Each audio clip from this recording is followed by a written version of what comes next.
ברוכים הבאים לעוד סרטון חדש. והיום אנחנו הולכים לעשות את סרטון המתיחות הראשון בערוץ. המתיחה היום תקרה על ריי. אנחנו בנינו לו כיסא יציב, שהוא לא באמת יציב. רק נאמר לו שהוא יציב ובנוי טוב.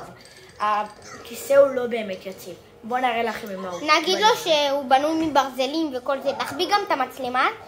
זה מאחורי הקלעים. זה קשקשים, למי שלא מכיר. ואנחנו הולכים להחביא את המצלמה.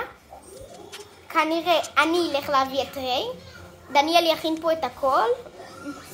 ותירשמו גם לערוץ של דניאל. כן. הם קוראים לערוץ? דניאל המלך. דניאל המלך הגדול. אז תירשמו לערוץ. הנה הכיסא. זה הכיסא עצמו. ועכשיו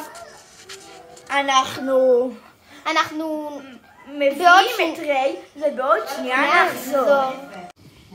אופיר ענן זה מה שיש פה. שלום. מה זה?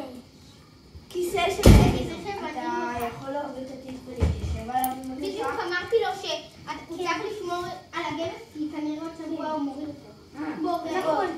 לא שבוע זה הדבר. מה? תתיישב. פשוט תתיישב. לא, ראיתי, הרגשתי את זה מקשקשים. זה לא מקשקשים, הוא יציב ממש. ראיתי. ראינו, בואו נראה שתשב. ראיתי.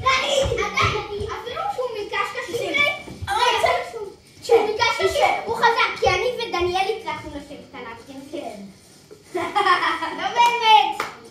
צולם ליוטיוב. מה תגיד על זה שזה צולם ליוטיוב? מתיחה! המצלמה חיסאית. טוב, זה היה הסרטון, ואם אתם רוצים עוד מתיחות שריי חוזר מהבית ספר, הפעם עליי, על דניאל, על אבא, אז תשימו לייק. ולא נמתחתי. כן, ראיתם את זה. אז שימו לייק, סאב, פעמון ותגובה, ונתראה בסרטון הבא. יאללה ביי!